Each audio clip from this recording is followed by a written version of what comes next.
Bom dia! Hoje é 10 de novembro de 2014. Meu nome é André Luiz Roque Cardoso e eu sou especialista em comportamento, educador comportamental. Numa área específica que foi militar, e hoje a gente tem o privilégio de usá-la no campo civil. Bom, hoje é dia de São Leão Magno, um Papa. Daqui a pouco a gente fala sobre ele.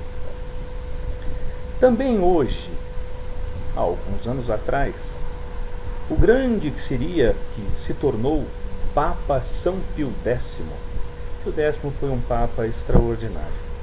Ele tinha tanta fé, tanta inocência e tanta simplicidade que Deus o dotou de um dom que, enquanto ele adorava Nosso Senhor Jesus Cristo, ele entrava em êxtase e levitava. Acontecia isso também com Dom Bosco. Então, nesse dia de hoje, aquele que seria o Papa São Pio X estava se tornando bispo. Então hoje é a festa, é esse evento da vida desse que conhecemos como Pio X, São Pio X, um grande homem de verdade.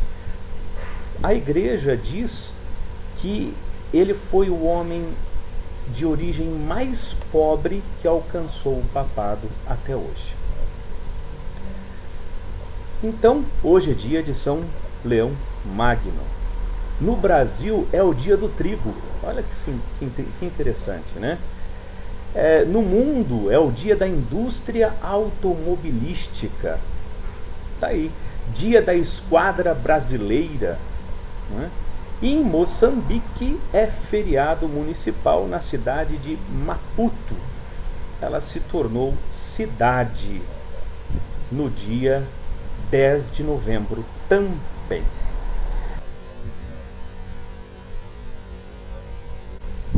O Papa São Leão Magno, o Papa Leão I, ele não foi um homem qualquer. Eu gostaria de fazer uma observação. Eu frequentei durante um bom tempo igrejas evangélicas e tive a aspiração, há alguns anos atrás, de me tornar pastor, né? No caso, eu estava na igreja quadrangular. Então eu fiz 8 anos de teologia moral, fui até o Vaticano, conversei bastante com teólogos que têm forte ligação com Israel, e acabei voltando para a Igreja Católica Apostólica Romana por causa da teologia e não por causa dos exemplos das pessoas. A teologia me fascinou pela delicadeza e pela perfeição lógica que ela me proporciona. Então, quando a gente diz são, ou santo, ou santa, é uma forma que o povo, isso não nasceu na igreja, isso nasceu no povo. O povo é que começou a utilizar assim, chamar de São Pedro, São Paulo. Santo, de fato, teologicamente falando, santo é Deus. Deus é santo, é santíssimo, é 3 vezes santo. É assim que a teologia o chama. No entanto, quando nós dizemos São Pedro ao invés de Pedro, nós estamos colocando nosso Senhor Jesus Cristo, colocando Deus de nosso Senhor Jesus Cristo, a Santíssima Trindade, à frente de Pedro. Significa, Pedro não é mais simplesmente Petros, Cefas, Pietro. Não é mais aquele pescador, e sim uma obra-prima do próprio Deus. Então, vencido por Deus, Pedro vencido por Deus, que se deixou vencer por Deus, São Pedro. Esse São é Deus, é nosso Senhor Jesus Cristo. De onde que nasceu isso? De um versículo. Quando o apóstolo Paulo, se você preferir, ele disse: não sou eu mais quem vivo, mas é Cristo que vive em mim. O Santo. Por isso, quando nós usamos essa expressão, nós não estamos divinizando ninguém. literalmente falando, mas estamos atribuindo a natureza divina como administradora desse ser humano. Quer dizer, a prova da existência de Deus.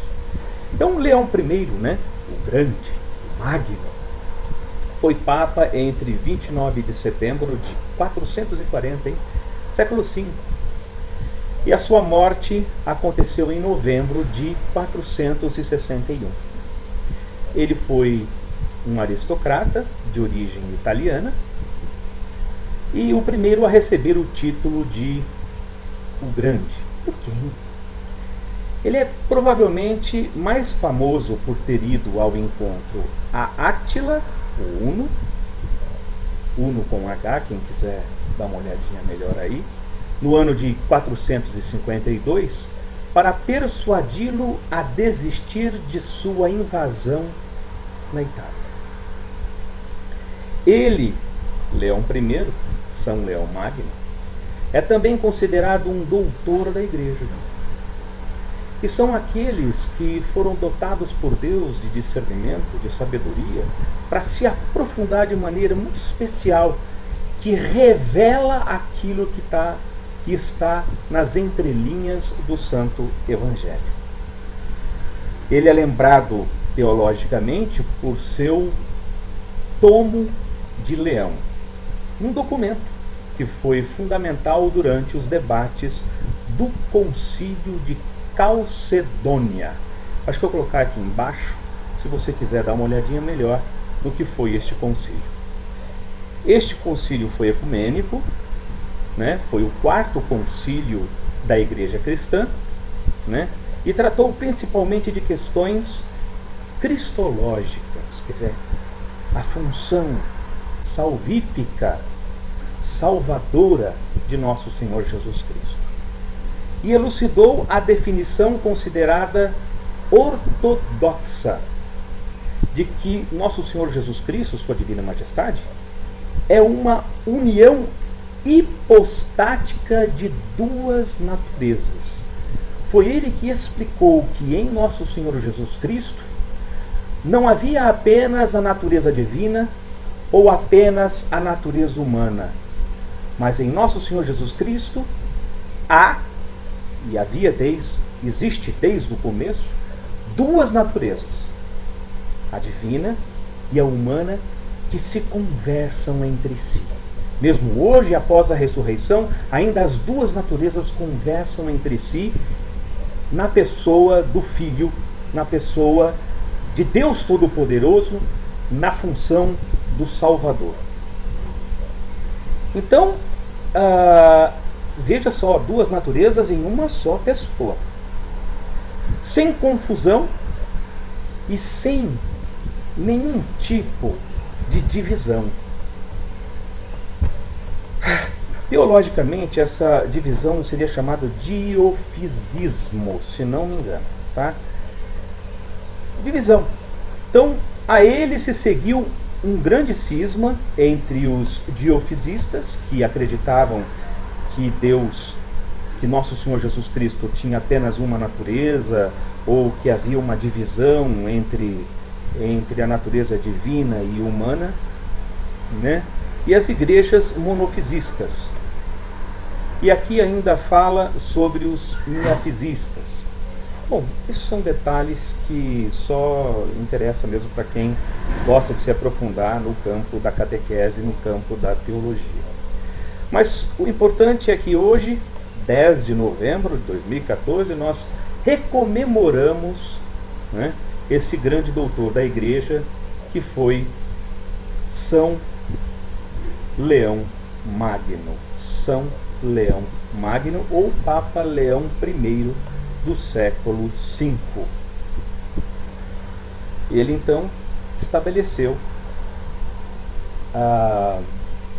por inspiração do Divino Espírito Santo, por inspiração do próprio Deus, ele estabeleceu então que em Deus, na pessoa de nosso Senhor Jesus Cristo, melhor dizendo, na pessoa de nosso Senhor Jesus Cristo, havia então duas naturezas. Aquela que é a do Filho, de Deus Filho, que é divina, e aquela que é de nosso Senhor Jesus Cristo, nascido da bem-aventurada sempre Virgem Maria, que é a humana.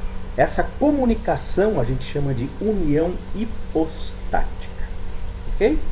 Então, para você cristão, para você católico, apostólico romano, para você evangélico de fato, não cismático, porque às vezes acontece como aconteceu comigo. Eu havia saído da igreja em busca de ser católico. Eu não sabia que ser católico significa buscar a santidade. Ao contrário, eu via uma mornice tremenda dentro da igreja católica. E acabei quase que me tornando pastor, né? Tentando ser, na verdade, católico. Então a doutrina católica ela é muito rica e eu convido você a estudá-la cada vez mais. Eu agradeço a sua atenção, de verdade, porque afinal de contas, eu como educador comportamental, nem sempre tenho o privilégio de falar sobre temas que têm a ver com a minha parte de teólogo moral, tá bem? Que Deus abençoe a gente, que vocês possam conhecer os outros vídeos. Existem outros 20 vídeos além deste. O último foi o de ontem, de domingo, e provavelmente será postado aqui na segunda-feira, falando sobre o Muro de Berlim. O Muro de Berlim, gente, tem muito a ver com a história do Brasil hoje. Afinal de contas, foram 70 anos de experiência, 70 anos de experiência de comunismo na Alemanha. Então, ali tem alguns comentários que seria interessante para você que tem dúvida do que está acontecendo no Brasil. Ouça lá. Ontem eu estava de jejum o dia inteiro, domingo, forçado, não é por nenhuma questão espiritual nem nada, e eu faço um comentário comendo batatinha, porque eu estava ali quebrando meu jejum, tentando ver se eu conseguia comer alguma coisa que me desse energia sem me fazer mal. Então, gente, muito obrigado pela atenção de vocês, sejam bem-vindos, lembrem-se que minha área é comportamento, certo? E que embora eu divulgue a doutrina católica, eu tenho amigos de verdade em muitas denominações, porque eu entendo muito bem o que é não se encontrar numa igreja cuja doutrina é maravilhosa, mas nem sempre a gente encontra bons amigos ou pessoas que sejam coerentes a ela, ou que a conheçam, né? Então, muito obrigado, sejam bem-vindos, principalmente você que vai se casar. Se você é de Piracicaba ou pode ser atendido por Skype, por favor, entre em contato. Através dos traços físicos é possível revelar forças e fraquezas que talvez você nem saiba de si mesmo, ou do seu companheiro, da sua futura esposa, do seu futuro esposo, não é? Vale a pena. É muito triste ver um casal que insiste em se casar, mesmo brigando durante o namoro,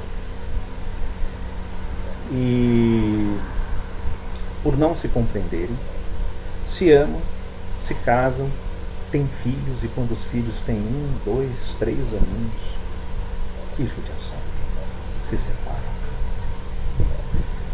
Gente, nenhuma felicidade justifica a infelicidade de outros.